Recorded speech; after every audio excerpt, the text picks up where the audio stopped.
Assalamualaikum warahmatullahi wabarakatuh. Kembali lagi di channel Nasihat Kehidupan Misteri. Pada video kali ini saya akan membahas tentang harta amanah Nusantara akan dibagikan. Sejarah harta amanah ini sebenarnya tidak terlalu rumit untuk dikaji, karena apa yang telah dilakukan Soekarno adalah melupakan pekerjaan meneruskan tugas leluhur dan nenek moyang Nusantara. Sebelum membahas lebih jauh lagi, mari kita merubah konsep harta amanah Soekarno menjadi harta amanah Nusantara. Karena Soekarno sendiri tidak pernah mengatakan bahwa aset raja-raja Nusantara ini adalah bukan atas nama beliau pribadi. Harta amanah Nusantara adalah berawal dari aset turun-temurun, mulai dari khalifah pertama hingga khalifah akhir di muka bumi ini. Lalu siapakah itu khalifah? Yaitu manusia yang diutus oleh Tuhan sebagai penuntun, pemimpin, dan pemberi jalan petunjuk bagi umat manusia untuk kembali kepada Tuhan.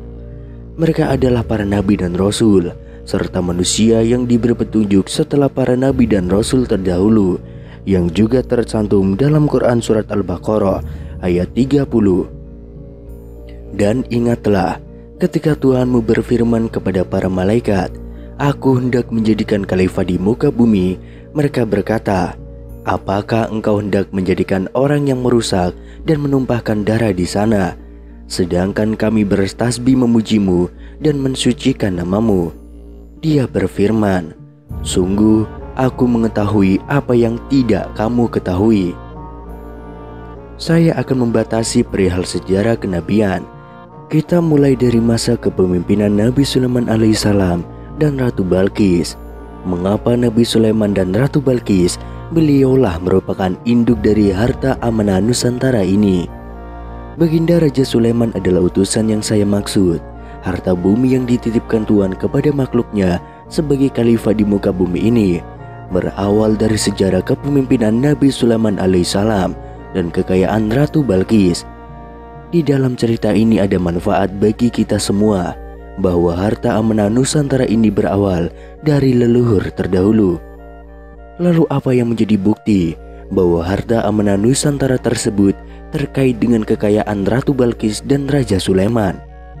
Berawal dari menyatunya kekuasaan dan kekayaan harta bumi dan harta langit dari Ratu Balqis dengan kekuatan spiritual dan kepemimpinannya Nabi Sulaiman alaihissalam.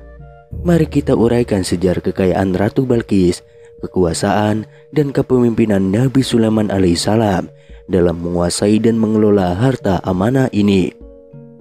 Salah satu bukti situs merupakan rasa hormat dan cinta Nabi kepada Ratu Balqis adalah Candi Borobudur yang dipindahkan dalam satu kedipan mata atas perintah Nabi Sulaiman dalam rangka memenuhi permintaan Ratu Balqis untuk memindahkan istana Ratu Balqis. Jika dianalisa, apakah hal tersebut mungkin terjadi? Begitulah Tuhan memberikan izin atas kekuatan kepemimpinan, kekayaan, dan kekuasaan Nabi Sulaiman alaihissalam. Bagaimana logikanya manusia bisa membangun dalam satu malam?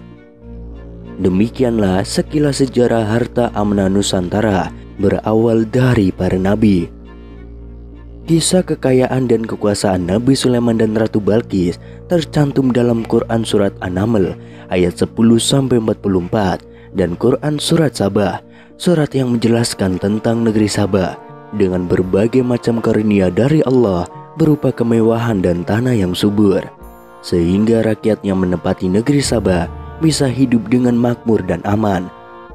Berdasarkan situs candi dan tanda-tanda yang termaktub di dalam Al-Quran menyatakan bahwa peristiwa Raja Sulaiman dan Ratu Balqis terjadi di Nusantara ini.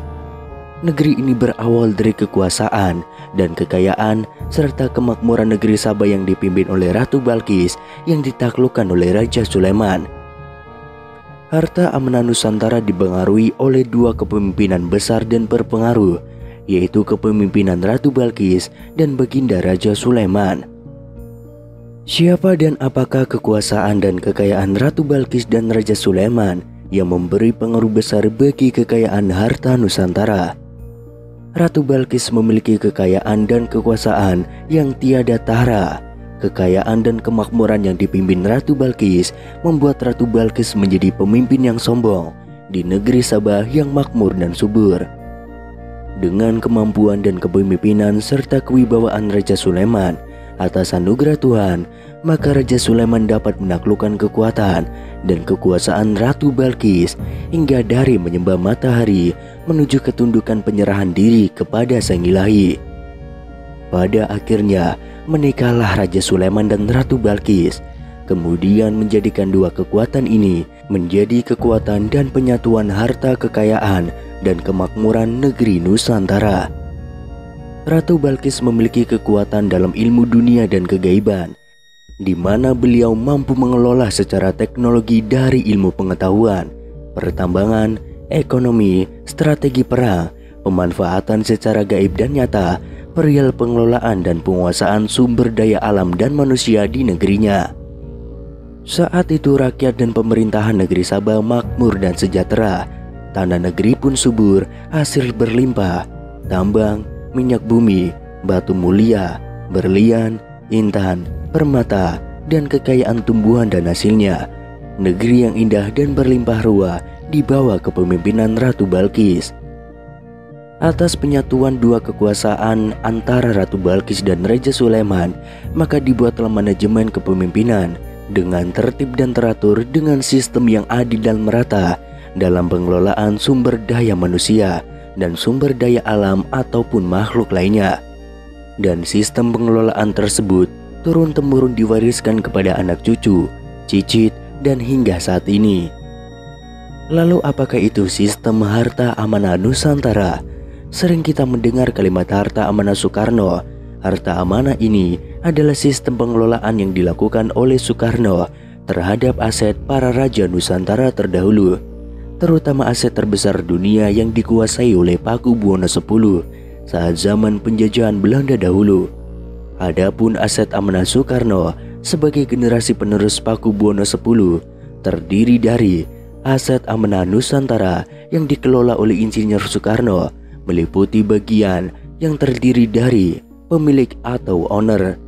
Kepemilikan atas aset amanah Nusantara ini dimiliki tunggal oleh atas nama bangsa Indonesia yang diwakilkan oleh Wali Tuhan yang merupakan penerus dari generasi Nabi Sulaiman dan Ratu Balkis.